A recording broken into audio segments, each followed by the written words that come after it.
Hello and welcome to Grief After a Sudden Death, a live event for Good Grief Festival. Thank you so much for joining us today.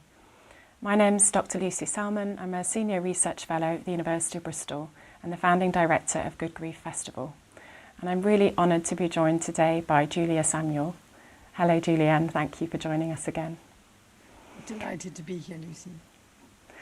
Julia is one of the leading psychotherapists in the UK. She was awarded an MBE in 2015 for her services to bereaved children. She's founder patron of Child Bereavement UK and Vice President of the British Association for Counselling and Psychotherapy. She's also authored 2 best-selling books, Grief Works and This Too Shall Pass. There'll be time at the end of today's session to ask Julia your questions, so please use the chat function to the right-hand side of the screen to type in your questions and they'll come through to me. We won't have time probably to answer all of your questions, but we will do our best, as we always do. Julia, thanks for joining us. This session, as you know, is on grief after a sudden death. One of the reasons we wanted to run this session is that in the context of the pandemic, so many of us have experienced a sudden or unexpected death. Research by the charity Sudden, which was published earlier this month, suggests that the number of unexpected deaths in the UK has tripled as a result of COVID-19. So 24% of all deaths are now estimated to be from unexpected causes, compared with just 8% before the pandemic. But of course, there are many other ways in which someone dies suddenly. Homicide, suicide, accidents, stillbirth, and natural disasters, to name just a few. I hope that today's session will speak to anyone who's experienced a sudden bereavement and provide some wisdom about how to best support someone who's going through this kind of grief. So to start with, Julia, I wonder if you could speak a little bit about the characteristics of a sudden death and what is most challenging about experiencing this kind of bereavement. I mean, just hearing you speak, I could sort of feel the waves of shock going through my body. And I imagine a lot of the people listening have experienced a sudden death. So, I mean, everybody has their own particular version of it. So what I'm saying is what I've sort of understood and experienced through the kind of decades I've been doing this work. And what I understand is that there isn't a sort of hierarchy in grief, in the sense that even when you have an unexpected death, the moment of the death is very shocking. But the complexity of a sudden death is much more intense. And people often think about it as grief with the volume turned up. And the suddenness of this terrible event happening out of a clear blue sky can devastate people's lives. And people often think about it as an assault on their system. Their whole body kind of feels fragmented from the suddenness of it. You know, they woke up in the morning, they had their breakfast, they were going on with their day, and then suddenly they get a call or they witness something. And in that moment, from everything being okay, everything is suddenly totally the opposite. And that is utterly devastating. And some of that is the shock, but it's the missed opportunities. It's the no chance to say goodbye. It's the no amends if you'd had a fight with them or you didn't say, I love you. And one of the ways I kind of think about it is that it's like you're halfway through a sentence and then suddenly you can't speak anymore and you want to go back and finish that sentence and you can't. And that's sort of kind of crazy making for the person that's bereaved. Yeah. And I mean, you've mentioned a little bit about how these kind of sudden losses have that sort of crazy making quality. I wonder if you could talk a little bit also about some of the physical effects that might come about when you experience that kind of shock. I mean, it's you know, all grief is mind and body, so the two are interconnected. So the thoughts will generate physiological feelings, and the feelings will generate physiological thoughts. But it's like your body goes into high alert, and often people shake or they freeze. They can't think. They don't sleep, which is really terrible because that's a sort of awful cycle of when you're not sleeping, you know, everything is much harder this sense of helplessness, that you're trying to make sense of something and you can't make sense of it. And sometimes there's a real need to blame and maybe a justified reason to blame, but that can also put, that can kind of block your grieving process. So that's incredibly difficult. It intensifies your guilt because of the suddenness and many other aspects of it. And people feel like their life has been ripped apart. They talk about it as like, I feel broken. I feel fragmented. I've been thrown into a million pieces.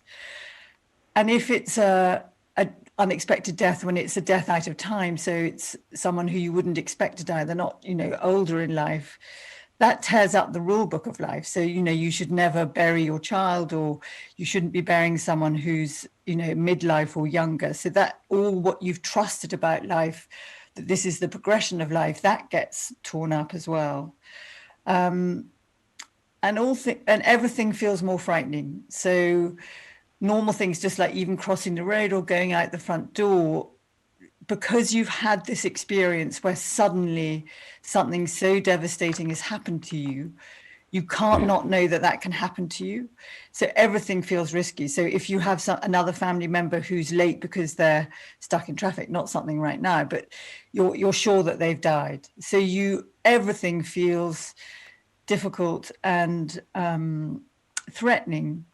And everything that you don't know, if there are unanswered questions, if there are holes in the story, you can ruminate and obsess about, and they can kind of drive you mad as well, what you don't know, trying to make sense of it, but not having answers.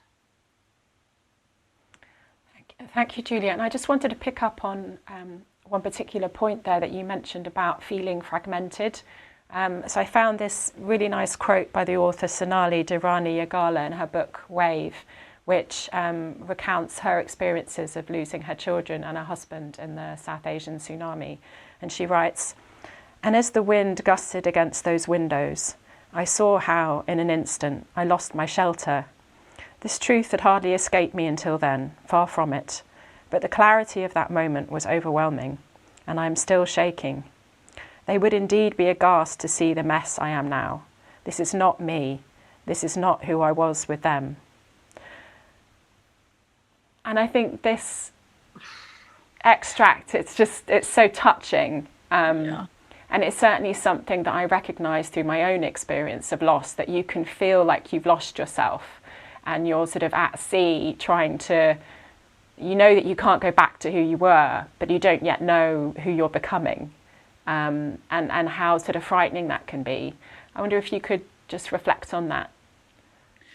Yes, I mean, that's incredibly moving. And that thing of no sense of shelter, isn't it? That sort of, you're completely exposed, this version of yourself that you never expected to be and never wanted to be. And of course, in some ways as human beings, we're quite badly designed in the sense that when we're suffering most, we're often not the versions of ourselves that we would like to be, so that you're more impatient, you're more angry, you're more envious, you're more bitter, you're more impatient. And that can push people away from you. Whereas when you're happy and everything is going according to plan, people are drawn towards you.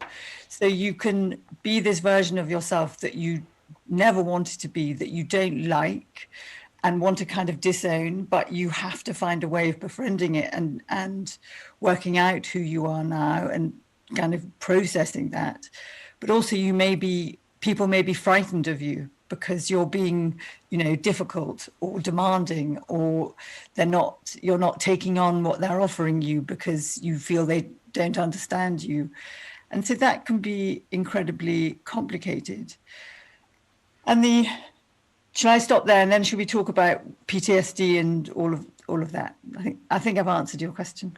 Yeah, no, thank you. You have, and I think it's the point about anger, and you also touched on this earlier when you mentioned blame.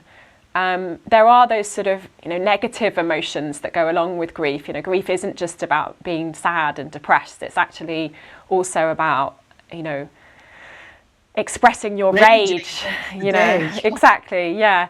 And Joyce Carol Oates, she has this great quote in A Widow's Story where she talks about losing her husband suddenly, and she says, "Still, I'm angry with him. I'm very angry with him. With my poor, dead, defenceless husband, I am furious, as I was rarely, perhaps never, furious with him in life. How can I forgive you? You've ruined both our lives." Yeah, I mean...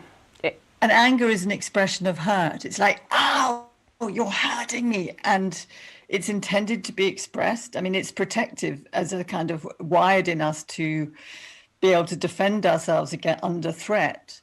Like, fear is the anticipation of being hurt. And often people feel angry and fearful at the same time. And, you know, we are contagious. Our feelings are transmitted. So people pick up all of the feelings that we have, even if we're not able to name them. And so people pick up what we're feeling, and often they find that quite overwhelming and they step away from us. And then it's like, "And you're not staying with me," you know. So it can be, people make friends and lose and break friends over a sudden tragedy.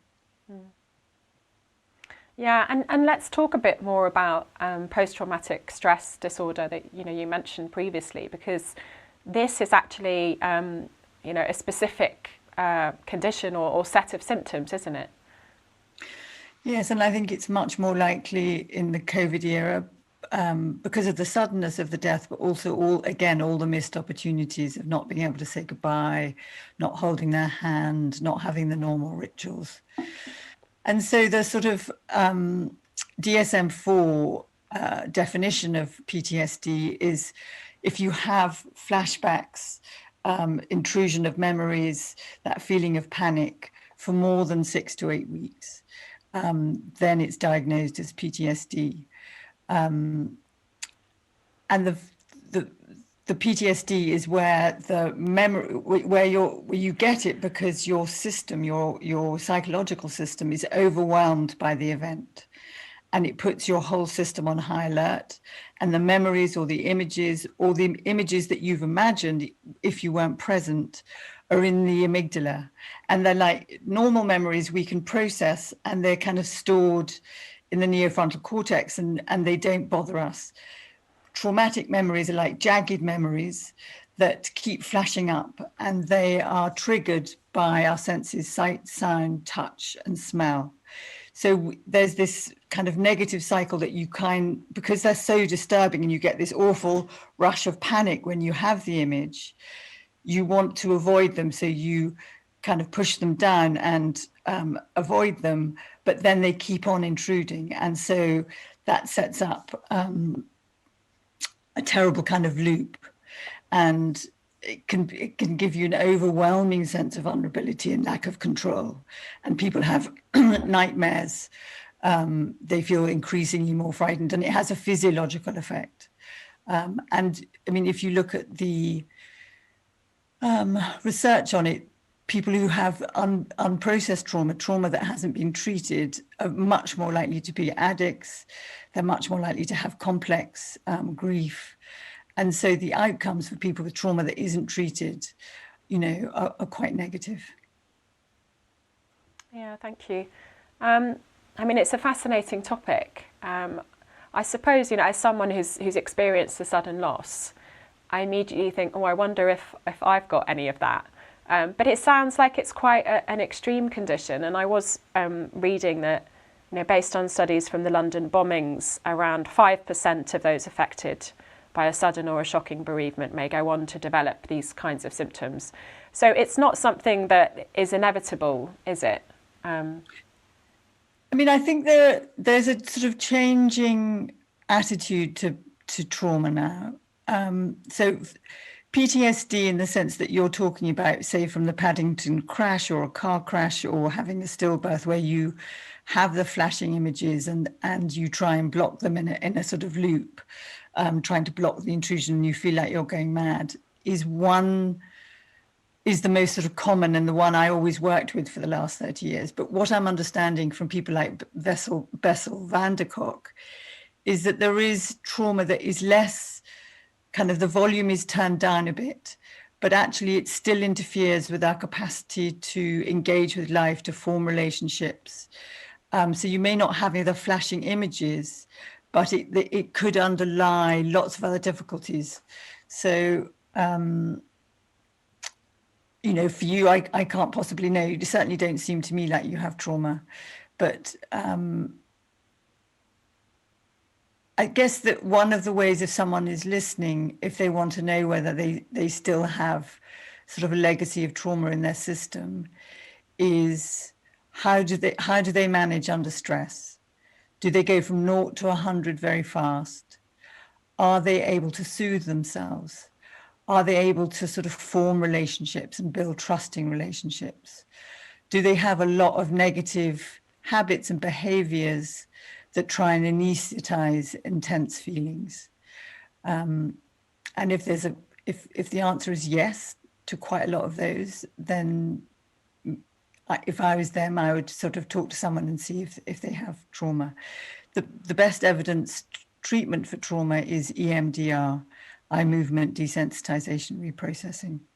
Can you tell nice us? guideline. Yeah. Sorry, I was just going to say, could you, for everyone who's watching today who feels like they can recognise themselves in some of what you've described, could you just give us some words of wisdom? You know, what would your advice be in terms of, you know, moving forward and seeking specialist help when needed?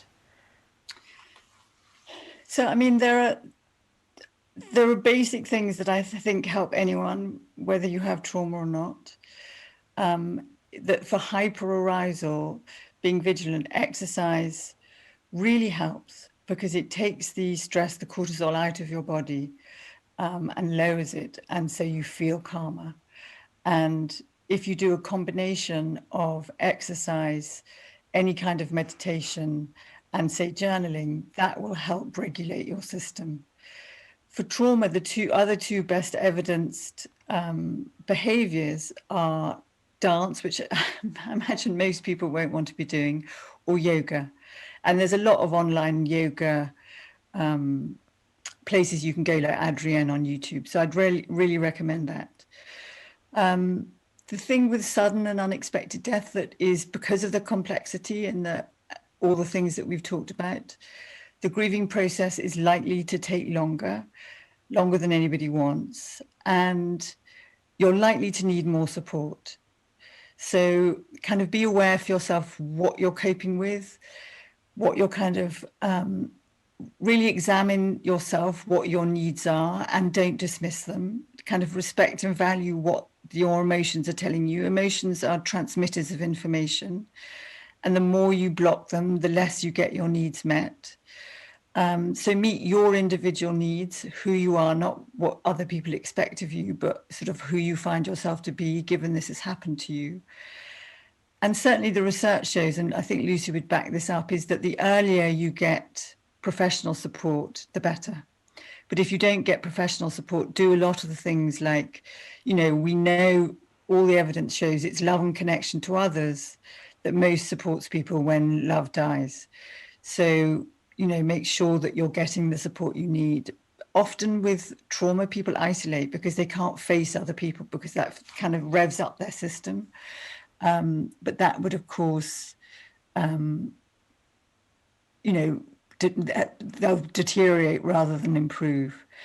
Small things like in the first weeks of the trauma, you know, there are so many phases of sudden death, but in the first weeks of it, you might get someone to communicate for you, because you're going to may get deluged with messages. So you maybe get a family member or close friend who will take over your phone and your email and communicate for you. Sometimes you feel so awful you haven't slept that you can only manage sort of half an hour at a time. You know, just even looking to the end of the day feels overwhelming. So just keep, you know, like getting up in the morning, talk to yourself. All I have to do is get out of bed. All I need to do now is get dressed. All I need to do now is clean my teeth. So take the smaller kind of windows of time are much more manageable than stretches of time. So give yourself little half-hour tasks that can support you, and that structure can support you. Intentionally do things that soothe you, whatever that may be. It might be play music, though of course that can incite, that can trigger you. It might be doing a breathing exercise. It might be going for a walk with a friend. It might be lighting a candle. But if you think about your mind and body as a system, everything that you put into your system, what you move, what you eat, what you drink, who you talk to, who you listen to, will affect your system. And what you're looking to do is to lower it. Say it's in fourth gear from sudden death. You want to do things that regulate your system. So often in shock, people tend to drink masses of coffee, drink masses of booze, eat lots of sugar. And I'm not saying don't do any of those things, but the more you do it, the more hyper your system will be. So just to be aware of that. And I've designed something called the 8 Pillars of Strength, which is on my website. And that's kind of 8 ways of believing and attitudes and tasks that can help support you to go through this kind of rickety, painful process. And I think one of the ways I think about it is the shock is so fragmenting at the beginning that you lose the story of the relationship you have. And I think through the process of grieving, once you've dealt with the trauma, because you can't really grieve until you've dealt with the trauma, is that you want the living story of the relationship you had, as well as the dying story and the grief that you now have, and that the two sit side by side. Because at the beginning of sudden death, it's like the relationship and all that there was completely disappears, and all you've got is the dying story. And part of the grieving process is balancing that with the story of what you had. Thank you. It's really helpful to get your practical insights into sort of what people can actually do, I think, to help themselves and to help other people. I wanted to change subjects slightly and consider the impact of a sudden death on the family, and in particular if there are children in the family who are coping with, you know, the loss of a parent or maybe a grandparent. Could you talk a bit about that? So in a family, families, I always think of families as a sort of spectrum. You know, at any one stage in a family, you're functioning better or less good. There is never this family that is always functioning. And so a sudden and traumatic event in a family will, as it does the individual system, implode on the individual system, it will implode in the whole family. And every member of that family will have their own individual way of responding. And within the family system, every person in that family, how they respond may create tension with each other and difficulty with each other, because a teenager may want to go out and see their friends all the time and not talk to their parents. The mum and dad may be grieving differently. So every person does it in their own way. And so in a family system, what helps most is sort of naming together so that you communicate and allow everyone's different way of grieving, every different way of experiencing, so that there isn't, this is the way. So everybody has a voice and everybody is heard. Probably the most important aspect in a family when something so awful happens is listening to each other. It is communicating, but listening is a huge part of it, where each person feels heard. And maybe a young person won't want to talk to the parents, but to allow that too, but to name it. When there's a death in the family, often the adults very understandably want to protect the children and the young people, particularly younger children. But actually, everybody in a family needs the same truth. They need it in age-appropriate language so they can make sense of it for themselves. But what children don't know, they tend to make up. And what they make up is much worse than the truth. And of course, they'll have seen that something terrible has happened. They'll see everybody crying, more people in the house in the past. They might get messages on social media. Their school friends may say to them, so-and-so happened. And if they don't know the same truth, then the people they need to trust most in the world, they'll kind of not trust them as much. And that can cause a fracture. And so within a family, everyone needs the same story and make sense of the same story, and they need to be able to ask questions and name their difficulties. And the way we understand, this is from Child Bereavement UK, which is a really good place for anyone listening to go and get support, is children, and this would be true of young people, I actually think it's true of adults too, is that children need to both be able to grieve and to be an ordinary happy child. So the metaphor we use, it's like jumping in and out of puddles, so that a child can be allowed to be very sad, be comforted, not to be told, don't cry, it's all right, but to be allowed to cry, be comforted, hugged, have a sort of soothing time with whoever's looking after them, their parent or aunt or family friend, and then hop off the lap and go and kick a football, eat an ice cream, whoop with laughter, and then suddenly feel very sad again, and then be comforted again. And so it's this process of adjusting to this new reality that they never wanted by going through the loss orientation where you're grieving and the restoration orientation where you're having a nice time, and the oscillation between the two. Over time, you adjust to this new reality. And children need, sorry, this is the last thing I'm going to say, I'm saying so much, is they need to know the what, the how, and the when. Children need a narrative like we do, of the beginning, the middle, and the end of the story. And again, what they don't know haunts them. And we should use very concrete terms with children like death and dying before we get to our belief systems about heaven or better place or lost. So using terms like lost or passed away, children lose things every day, so it doesn't mean anything. So for children, they need to be told that so-and-so has died. And that means their body doesn't work anymore. They look like they're asleep, but their body doesn't work anymore, which sounds a bit brutal, and we don't want to be telling children that. But anything else we tell them actually is confusing and hard for them to make sense of. Thank you, Julia, and never apologise for talking to us. We love hearing everything you have to say. So thank you. Before we turn to the questions, I wanted to read this quote from Helen MacDonald's book, H is for Hawk, which many of you are probably familiar with. And it's around a kind of accommodating loss. And I wonder if you could, after I've read it, reflect on that idea of how we accommodate a sudden death, how we can proactively try to help ourselves in that process. You've talked a bit about the earlier stages, but I'm also thinking about people who might have experienced a sudden death in their life, some time ago. I'll read the quote. So it says, "There's a time in life when you expect the world to be always full of new things.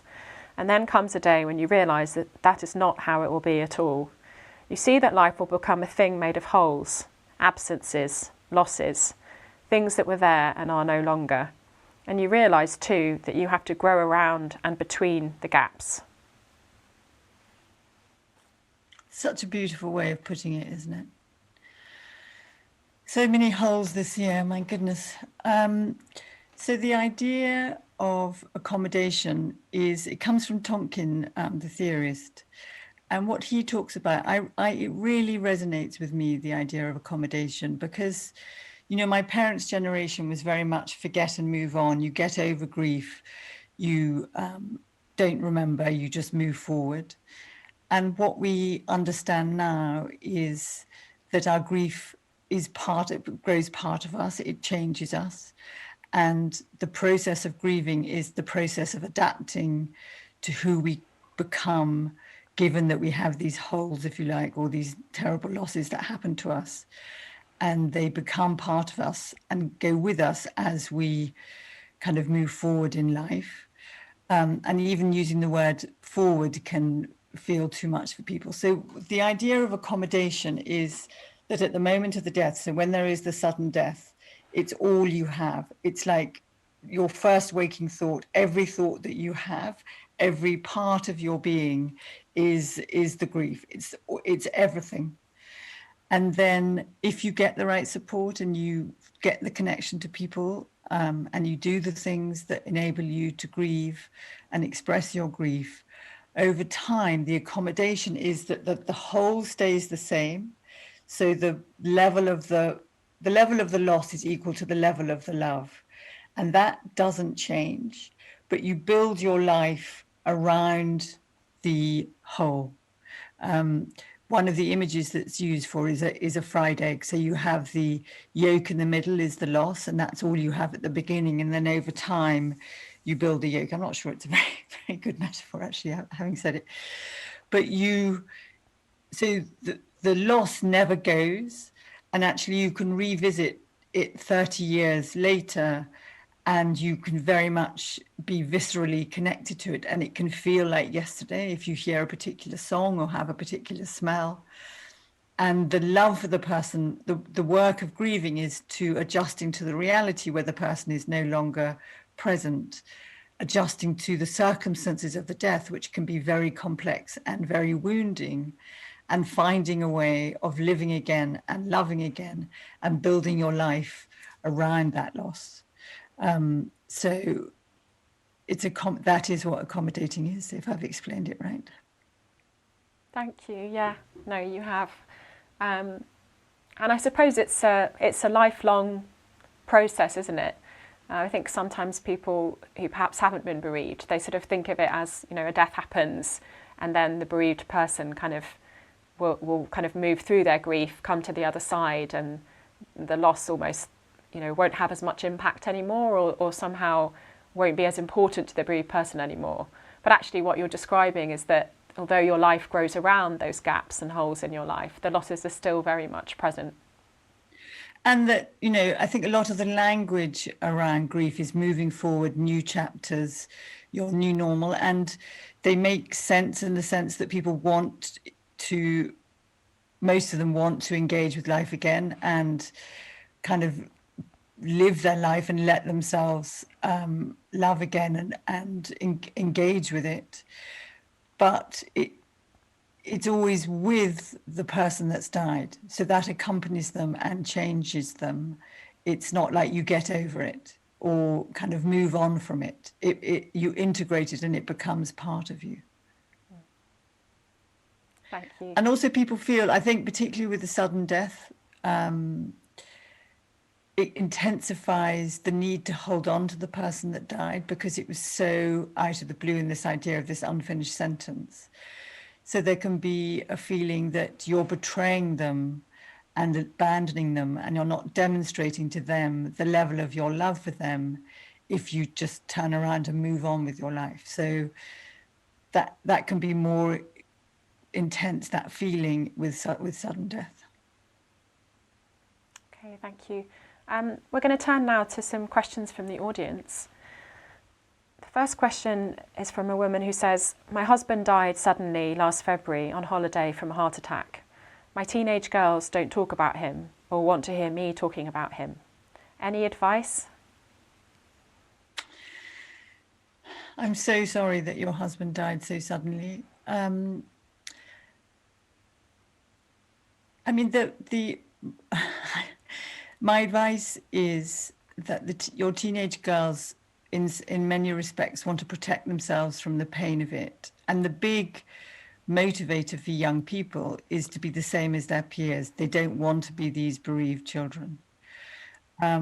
So my kind of encouragement for you is that children or young people learn to grieve by what is modeled around them. So how you show how you're feeling. So if you take their instructions and never show them that you're sad, that will continue that way of behaving together. So in a way, one of the things that you could do is maybe go for a walk together because it's less intense. You're not asking them how they feel, and talk about their dad. And you can start by saying, in the spring, I really miss Dad because he loved daffodils, or whatever it is that is true for you, and find ways of talking about him that isn't poking at them to feel something. Because the important thing is having conversations about their dad, and that will then invite them over time at their own pace to adjust to this process. Something that I often do with families is encourage people to have a memory box. It could be a shoebox in their hall with an opening. And this is in the days when you had visitors, but you can do it for yourself, where you pop in memories of their dad, and other people that come in put in memories, and they can put in memories. And then every now and again, over the sort of kitchen table when you're having lunch or tea, you open up the box and you read the memories together. The other thing you could do is maybe doing a photograph album with them.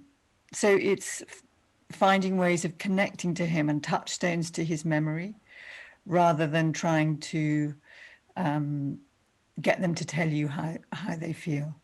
We have at Child Bereavement UK, we have something called a young person's advisory group, which probably they wouldn't want to go to at all, but it might be worth you talking to them to see if they have ideas and suggestions of what you can do with your daughters. By the way, them not showing how hurt they are doesn't mean they're not hurting. It probably does the reverse. They're too scared of what they're feeling to let themselves feel it. Yeah, and as you said, at that age, you're dealing with so many changes, aren't you, in yourself and in who you are, and and you're wanting to be like your friends, and your friends are just so important in your life, aren't they? I mean, my dad died when I was 15, and I don't really, I mean, I think I sort of put my grief slightly on ice for the first few years, because it was almost like I couldn't kind of go there, and it was only really a bit later in my early 20s probably that I was able to kind of look at it in more detail. So I would totally echo what you're saying. I think grief can be a long process, and when you're bereaved at a young age, it's very complicated, and it is, because it can be so difficult to go into in depth, to do that alongside being young. I mean, you so don't want it to be true. It's like you're so furious that this has happened to you. But I mean, Lucy, you looking back at your 15-year-old self and thinking of this mum and her two daughters, is there something she could say to them that you wish had been said to you? Oh, that's a big question. I think for me, one thing that would have been really helpful, and which obviously I did get to a certain extent, was when you get a bit older, you really crave almost your parents. Yeah, my dad's friends and how they knew him, and stories about him and who he was as a person. They become really, really helpful. So I wonder whether one useful thing could be for this woman to ask, friends of their families or friends of her husbands to kind of note down memories for her daughters to reflect on later on. I mean, I was really touched by your example of having a box in the entryway where people could, put in their thoughts and memories. I think that's a really, really lovely idea, because as you get older, you do, you realise all the things you've missed. Yeah, and the opportunity to kind of form an adult relationship with your parent, it is a real loss, and it's something that they will come back to. So even if they're not able to really be with how they're feeling now, as you said, the loss, the grief and the loss and the sadness is certainly there. And it emerges when you graduate, when you have important landmark birthdays, when you have important kind of landmark events in your life. So it's an ongoing adaptive process with those young girls.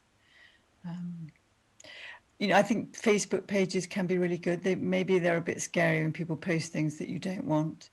But I agree, any sort of gathering of material, of photographs, of data, of stories on a Google document, all of those are treasure that you may go back to when you're 35 or 40, that you look back on. They're so precious. So gathering them can be really important, yeah.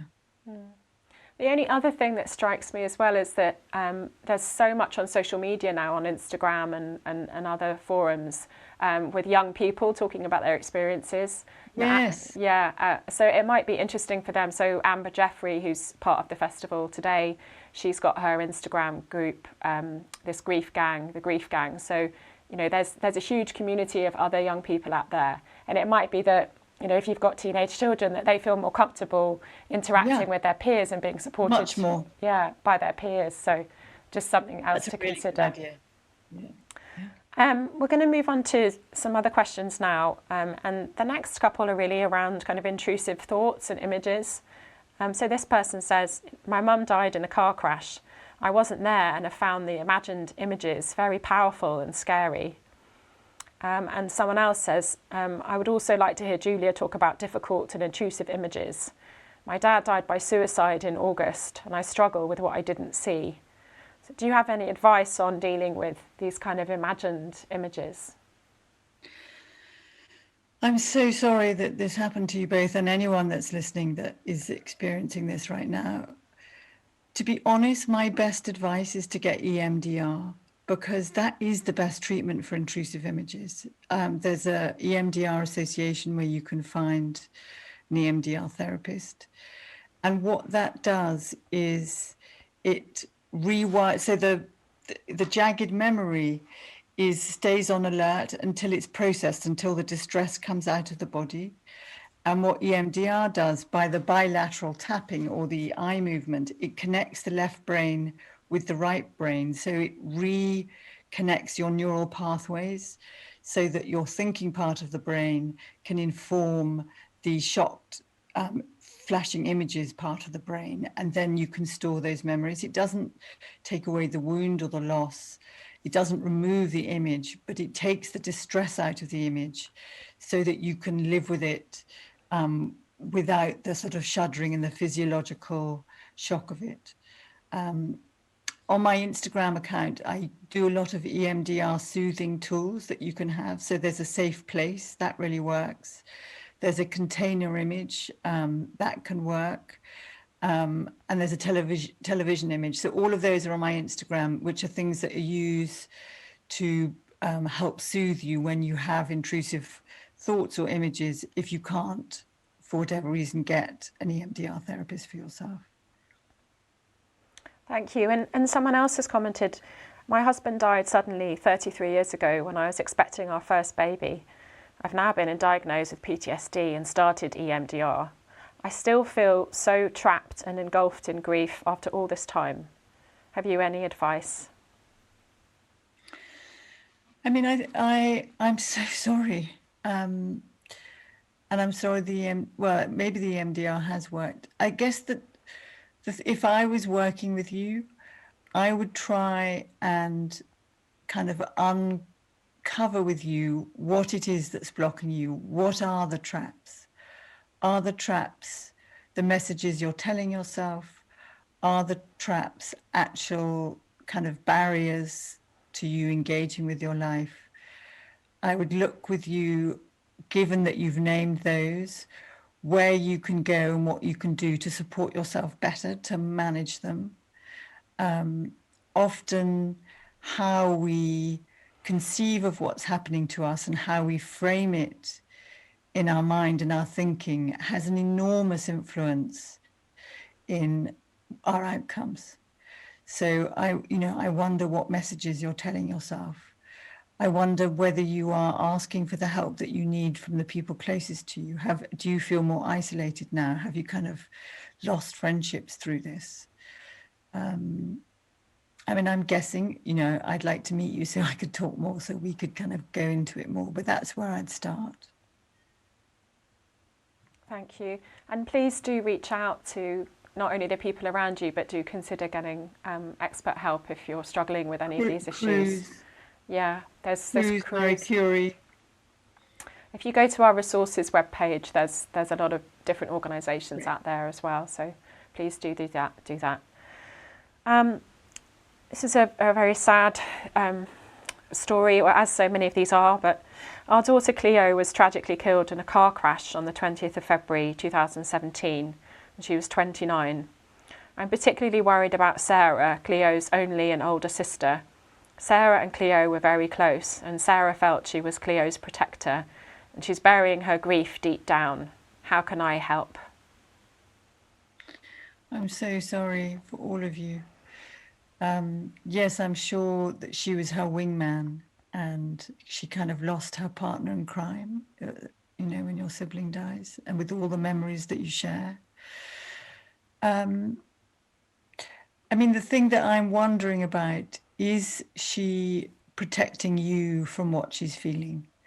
So that often happens in families where the parents and the surviving siblings or sibling don't want to hurt or kind of upset each other. And so they hold what they're feeling inside. And that can be a wall of protection. And then both sides protect themselves, but also then you get a gap of connection with each other. And so I'd start with maybe wondering with her. So you asking someone how they feel, they'll always tell you to go away. Or I would normally swear, but I'm not going to swear here. I would start with wondering with her about, has she been protecting you? So I worked with a sibling group a few months ago, and all the young people protected their parents because they felt they couldn't cope. So I'd ask that question first. And I also would, I mean, I think it's a bit what Lucy says, that you have to do it in your own pace, in your own time. Maybe she's not ready to face it yet. But I would encourage her to maybe start journaling, that's all I've got for now. Doesn't feel enough. Sorry. The other thing that might be of use is that Sarah might be interested in watching your Ask Julia session that you did a couple of months ago, which was on grief after the death of a sibling. I found that really illuminating. And you can watch that, available all weekend on demand. You can also sign up to the Grief channel to access it for a year from the date of sign up. So please explore that, and I hope that Sarah is able to find some comfort and healing. I mean, I think naming as a parent what you think is going on and what your concerns are without prodding is really helpful. And saying that you kind of understand, and but also let them know that you don't need protecting. I do honestly think walking and talking together is a really good way of doing it too. I mean, I said it before, but that is. Yeah, I think so too. I mean, I think, whenever my husband and I go for a walk together, we always manage to get to the heart of things. It's much easier than when you're sort of sat opposite each other at a table, isn't it? It's the movement in sync. It's being side by side. It's being outside. It's not eyeballing each other. It's being able to have silence. It's being able to hear each other. All of that is incredibly cathartic, and it allows things to process through your system that get trapped and stuck sitting around the kitchen table or in your sitting room or whatever. Yeah, thank you. We've had two people write in. So one asking about dealing with trauma and grief after a stillbirth, and another person saying, Julia, what advice would you offer when helping a parent with a sudden traumatic loss of a firstborn child? Lucy, do you want to answer that first? No, I think you should answer that first. Okay. I'm happy to reflect on my experience, but... Okay. So, I mean, one of the difficulties with a stillborn is that the moment that you see the blue line on the pregnancy test, you imagine your whole life change. So you're grieving for the death of this baby that was inside you, that you grew, and you're grieving for the future that you had every right to expect. And at the moment of the death, both yourself as a parent, yourself as a family, and the future that you hoped and had every right to believe and trust in was shattered. And one of the complexities is that you don't have the same memories. You have the memories of the scan. Hopefully, if you get the right care in a maternity unit, you have time with the baby, you take photographs, you wash the baby, you dress the baby. And so you have memories that you can focus on your grief, because when you have no memories, so I worked with someone who had an anesthetic, she had no memories. That's sort of crazy making, because you walk into the hospital pregnant and you leave the hospital no longer pregnant but with no baby. So you need, as much as people really find it agony to give birth, and have labour for a stillborn baby, you need the visceral memory so that you can do the grieving process by having the focus of the reality to adjust to this new reality that you didn't want and didn't choose. I think one of the big difficulties with stillbirth is that it's still quite profoundly misunderstood in society. There's a sort of view, what you didn't know won't hurt you, in the sense that, you know, what you didn't know the child, you have no memory, so it's a different kind of loss. But actually it is a different kind of loss, but it's an unbelievably intense loss. And it brings lots of complexity in creating your family in the future. The next pregnancy, if you are fortunate to get pregnant again, is obviously one of high anxiety. It shatters people's trust in life, their relationship with themselves, with their bodies, if they're the women. It affects the relationship of the couple. So, I mean, it's a massive shattering experience for, you know, for grandparents, for aunts and uncles, for the whole family system that takes some adjusting to grieving. And in terms of what people can do, I mean, one person is asking, I think, about their own trauma and grief in association with having experienced a stillbirth, and another person is asking around how we can help support, you know, parents who go through a sudden traumatic loss, whether it's before or after the birth. Is there any specific advice? I mean, you've touched on a lot of points which I think are really valuable for anyone. But is there anything specific around experiencing a stillbirth or a neonatal death? I mean, first of all, there's SANS that is always, you know, groups can be incredibly supportive and helpful. As a family member or a friend, I think the two things that matter most is to acknowledge the level of the loss. You know, when people say things that they intend to be helpful, like, don't worry, you'll have another one, that is always experienced in my experience as a diminishment and a sort of insult to what someone's experienced. So acknowledge the level of the loss.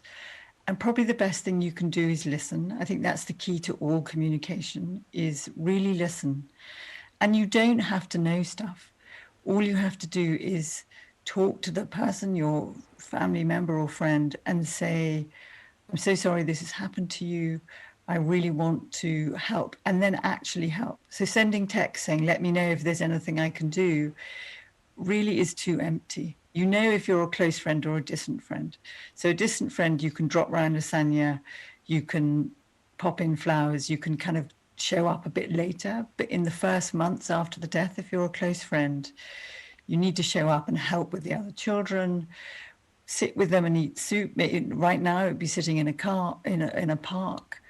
But be there, and be there for the long haul, because grieving this takes much longer than anybody wants or anybody chooses.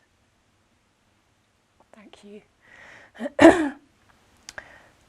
This one is from a grandparent. So my daughter died tragically last August, and she was estranged from her husband, who now cares for their two small children. Unfortunately, we don't have the same relationship with our grandchildren. So we're grieving for our daughter and our grandchildren. How do we cope? I'm so sorry. Gosh, that is a double loss. And I often think grandparents' loss isn't recognised for how powerful it is. I mean, is there no repair that's possible with the dad of your grandchildren? I don't know whether you can talk about having that with a therapist together or a mediator together to find a way of building bridges. But maybe if that isn't possible, maybe if you can keep communicating to your grandchildren, that as they grow up, they'll learn to come towards you, you know, so that you send them notes and cards and remember their birthdays and Easter, you know, eggs or whatever, as you would if you were a grandmother or grandfather in their lives. And it certainly sounds like you do need proper support to this double loss, the death of your daughter and the connection with your grandchildren, because I think it's too much to do that on your own. It's too big a loss. Like most of these losses are, I would imagine most people would need professional help. I mean, I don't know. Everybody has their own way of coping, and some people certainly manage without it. But traumatic death, it's much more likely you're going to need professional help. Anything you can add, Lucy? What were you thinking? I think that's exactly right.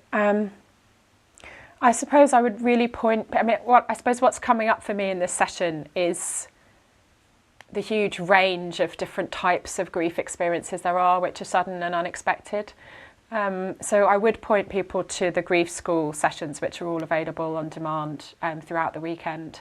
And you can actually search within the grief school by specific types of grief or loss, because we have got some really, I think, helpful and informative sessions on different types of traumatic and sudden death.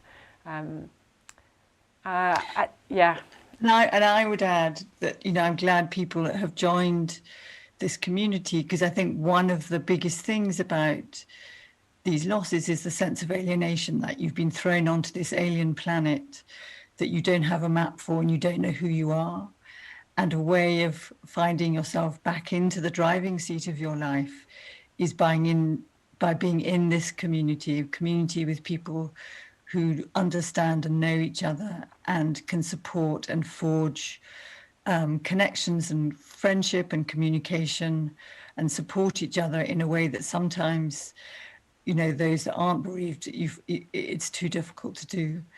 But I do think having information, like watching the films, reading the books, going on Instagram, reading other people's feeds, the purpose of all of that, from my perspective, is it helps you realize that whatever you're feeling is normal. So you may feel like you're going mad, you may feel like this crazed, alone lunatic, but when you kind of come into this community, you'll find that actually what you're feeling is a normal, adaptive reaction to a devastating, terrible loss.